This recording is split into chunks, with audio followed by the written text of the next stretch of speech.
bohong. Aku hanya memikirkan satu peraturan penting. Kenapa kau lakukan hari ini kalau kau bisa melakukannya besok? Few moments later.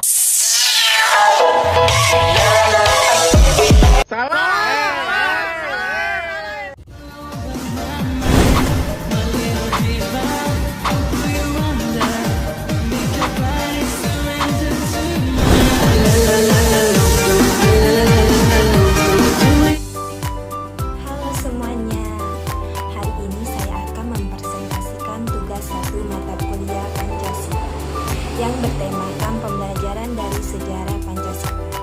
Bagi generasi muda, Pancasila tidak hadir begitu saja, melainkan melalui pelajaran sejarah panjang sejak sidang BPUPK Jakarta hingga pengesahan dalam Undang-Undang Dasar 1945.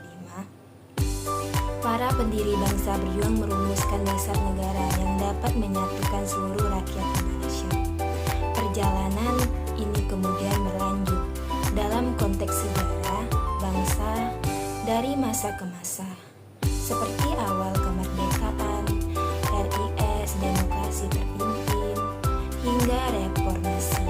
Perjalanan Pancasila dimulai pada tanggal 18 Agustus 1945 ketika PPKI menetapkan Undang-Undang Dasar 1945 dan Pancasila sebagai dasar negara.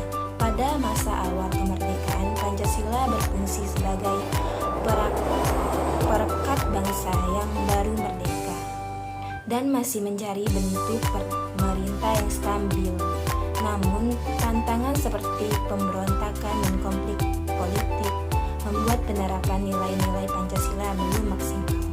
Tahun 1949, Indonesia berubah menjadi Republik Indonesia Serikat. Setelah konferensi meja putar, walaupun bentuk negaranya berbeda, nilai-nilai Pancasila tetap hidup dalam semangat persatuan dan keadilan. Tak lama kemudian, pada tahun 1950, Indonesia kembali menjadi negara kesatuan dan menegaskan Pancasila sebagai dasar negara. Selanjutnya, pada masa demokrasi terpimpin, di bawah Soekarno dikeluarkanlah dekret Presiden 5 Juli 1959 yang mengembalikan Undang-Undang Dasar 1945. Pancasila kembali ditegaskan, namun penafsirannya menjadi sangat politis dengan konsep nasionalisme, agama, dan komunisme.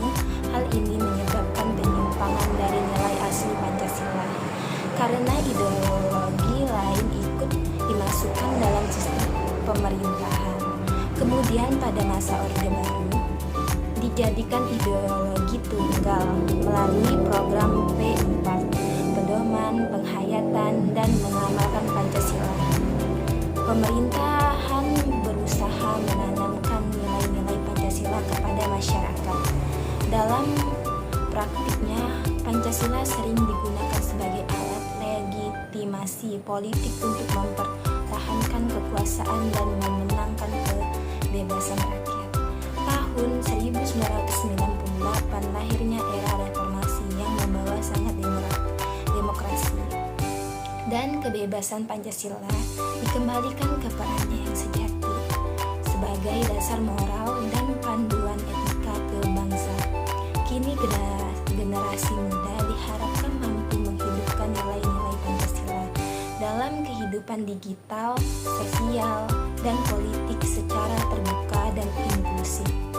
Dari perjalanan sejarah itu, kita belajar bahwa Pancasila bukan sekedar simbol, tetapi roh dari bangsa Indonesia.